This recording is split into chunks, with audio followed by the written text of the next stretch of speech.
Hai semua, ketemu lagi di dapur Iza. Kali ini aku mau bikin kue pukis dengan bahan-bahan yang sederhana dan cukup ekonomis ya. Kebetulan kemarin anakku bilang pengen banget dibuatkan kue pukis. Ya udah kali ini aku sempetin bikin kue pukis dengan cara yang sederhana dan anti gagal. Ini pukisnya menul-menul banget, lembut, dan ini aku bikin di malam hari sampai pagi hari itu sama sekali tidak keras dan pokoknya rasanya enak. Nah, seperti ini dalamnya teman-teman bisa lihat ya. Ini cara buatnya juga sangat mudah, cocok untuk cemilan sendiri di rumah ataupun untuk ide jualan. Nah, buat teman-teman yang pengen tahu bagaimana cara membuatnya, tonton videonya sampai selesai ya.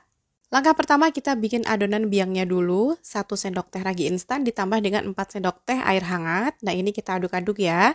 Untuk raginya teman-teman boleh kurangin ya, menjadi 3/4 sendok teh saja apabila teman-teman tidak begitu suka dengan aroma ragi. Lalu tutup kurang lebih 15 menit, setelah ditutup 15 menit seperti ini hasilnya. Apabila hasilnya berbusa seperti ini, artinya ini raginya masih aktif. Langkah selanjutnya kita akan lelehkan margarin. Di sini saya pakai 70 gram margarin. Kita lelehkan dengan cara double steam seperti ini ya.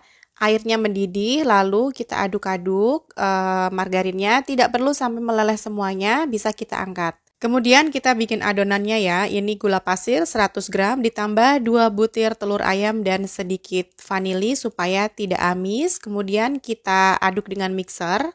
Gunakan kecepatan paling rendah saja sampai gulanya larut dan adonannya ini tercampur ya. Teman-teman boleh gunakan kocokan tangan, bebas mau pakai mixer, mau pakai tangan sama aja. Intinya sampai gulanya larut. Kemudian tambahkan tepung terigu serbaguna 250 gram dan 2 sendok makan susu bubuk. Juga ini tadi adonan biang ragi yang sudah kita buat. Kemudian tambahkan juga dengan santan. Nah, menuang santannya ini bertahap ya teman-teman. Nah, ini kita aduk-aduk dulu sebelum mixernya dinyalakan supaya tepung terigunya tidak berterbangan. Nah, kemudian kita nyalakan mixernya, lanjut kita aduk dengan kecepatan minimal saja. Nah, kalau sudah, lalu masukkan sisa santan tadi ya. Ini tujuan dituang secara bertahap itu biar lebih mudah tercampur aja gitu. Nah, ini kita aduk terus pokoknya sampai adonannya halus, licin, dan tercampur semuanya ya. Kalau teman-teman pakai tangan bisa banget ya dengan kopiokan telur. Kemudian kita tambahkan margarin yang tadi sudah kita cairkan. Pastikan margarinnya sudah suhu ruang atau minimal hangat kuku ya. Kemudian kita aduk-aduk lagi. Lanjut sampai margarinnya benar-benar tercampur. Nah, ini mencampurkan margarinnya ini agak lumayan susah ya teman-teman karena kan air bertemu dengan minyak ya. Nah, kalau sudah tercampur semua seperti ini, lalu akan kita proofing selama minimal 1 jam. Atau teman-teman bisa sesuaikan dengan suhu di daerah masing-masing ya. Kalau suhunya lagi dingin banget itu bisa lebih dari 1 jam ya. Pokoknya kita tutup rapat lalu kita diamkan sampai nanti adonannya ini mengembang menjadi kurang lebih 2 kali lipat. Nah di sini ini aku proofingnya 1 jam. Di tempat saya cuacanya cukup panas ya. Nah ini kita kempeskan, kita aduk-aduk supaya gelembung-gelembung angin di dalam adonan keluar semua. Kalau sudah kita hilangkan gelembung-gelembung anginnya, kemudian aku mau ambil 2 sendok sayur atau seberapa aja deh terserah teman-teman. Intinya kita butuh sedikit adonan sebanyak dua tempat ya nanti untuk buat motifnya. Ini nanti akan saya beri tambahan pasta pandan dan juga pasta coklat. Nah untuk sisa adonannya ini kita tuang di tempat yang mudah ketika nanti kita menuangkan ke dalam pennya ya. Nah, apabila teman-teman mau polosan aja, nggak mau pakai motif, berarti nggak usah ditambahin pewarna hijau ataupun pewarna coklat ataupun pasta, tidak perlu itu. Jadi warnanya nanti original gitu ya. Panaskan pen, lalu kita tuang sebanyak 3/4 ya. Jangan penuh-penuh karena nanti ini akan mekar. Kalau penuh-penuh nanti ini luber. Saya pernah bikin, saya coba nuangnya penuh, ternyata luber. Nah, untuk pennya teman-teman bisa olesi dulu dengan margarin, tapi ini nggak saya olesin ya. Kemudian saya beri sedikit sentuhan adonan coklat tadi. Lebih baik untuk pennya ini dialasi dengan alas wajan ya teman-teman.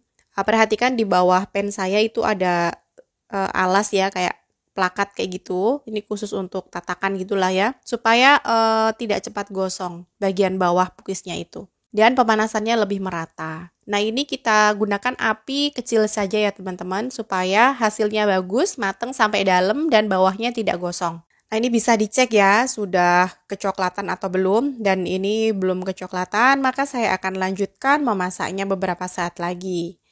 Nah, ini tidak begitu lama kok waktunya.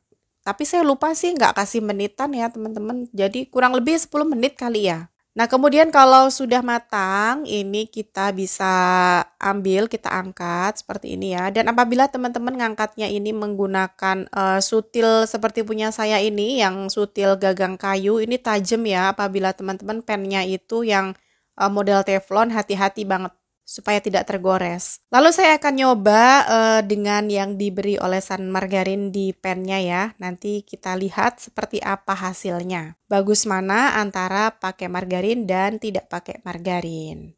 Nah, ini sisanya ya. Nah, ini sisa-sisanya saya beri sentuhan warna hijau. Lalu untuk sisa adonan hijau dan sisa adonan coklatnya, ini saya jadikan satu aja di sini sekalian. Nah, ini untuk yang memanggang keduanya, ini tidak penuh ya teman-teman, masih tersisa 2 lubang lagi, ini sudah habis adonannya.